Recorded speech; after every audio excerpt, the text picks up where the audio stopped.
I trained as an engineer, then worked as a research scientist, then I taught maths and science, and now I work in educational technology.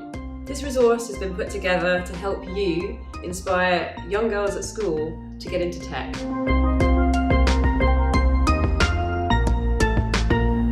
Digital technology undoubtedly has an image problem, and television shows like The IT Crowd and The Big Bang Theory certainly don't help. In fact, research has shown that a lot of young girls, particularly ones who identify as girly or very feminine, are put off going into STEM subjects or studying them because of this image. So your main job when you go into schools is to change that idea, to challenge that stereotype, smash that stereotype, and show them that women can go into technology and do interesting things. Technology needs women too, because the more diverse teams are, the better they perform. Women can bring a slightly different viewpoint to something, and that different viewpoint allows them to solve problems faster.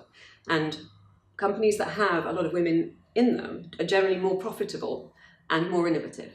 Schools are very keen to have outside speakers visit. The teachers are keen that you bring some real-world relevance to the things that they're teaching in school. And the students are generally quite keen to get out of their usual lessons. So you're welcome within the school.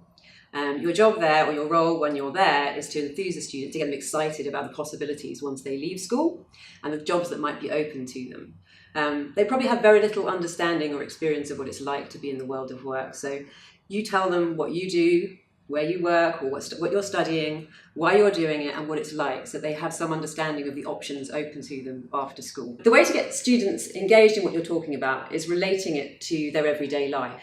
So whatever you're studying or working on, give examples of how it relates to their everyday life so that they can understand why it's important. And if there are any famous people who've worked in the same industry, or if they're people locally particularly. So if you're working in a company and former students of the school work in the same company, then mention that, or mention where the company's based, how it started, and why it's important in the local area or in Scotland. One thing you may be worried about when you go into schools is dealing with naughty children, or people who are disengaged. They're people who don't care that you're there, who are really apathetic about everything, and who just want to play up. Your job is not to be the teacher. You don't need to discipline the students. The teacher should be with you at all times, and it's the teacher's job to do the disciplining.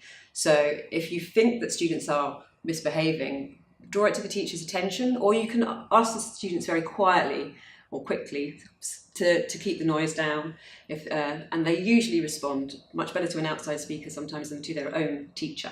The other thing you might struggle with is students who don't care and think that technology is boring and they've got no interest in anything that you say. Try and get them involved and on board with what you're saying by saying that a lot of work environments work the same way, and technology touches every single industry. Another reason why students might disengage is that they think it's too hard, it's too difficult, it's not for them, it's only for very clever people. Try and persuade them that the technology is open to everybody, and that a lot of people have failed and then gone on to great successes. And if you've talked about struggling on your journey, talk about how you struggled and why you struggled, whether that was, passing your maths GCSE or passing your French A-level, whatever it may be. Talk about your personal struggles so they understand that it's okay if they struggle sometimes.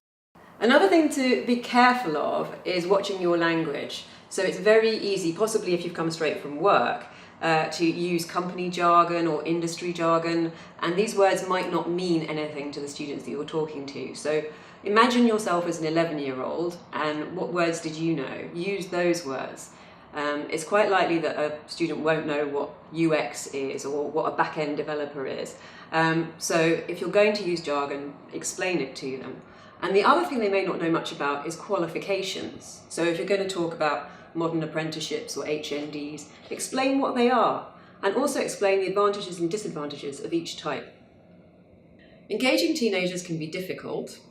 You could start your session by getting them doing some icebreaker activities. For example, asking them 3 things they want to be when they grow up. Or if they don't have any idea about that, maybe they're too young, 3 things that they want to do in their future more generally. Or just 3 things that they enjoy. That gets them thinking about what they might want to be in the future, and the kind of things they enjoy, and so they might be more engaged when you talk about your journey. And it's really important that you share your journey, because that will engage them as well. Personal details will get them more interested in what's going on than just giving out facts and figures. If you're uncomfortable speaking to a group of teenagers, then training is available from a variety of organisations.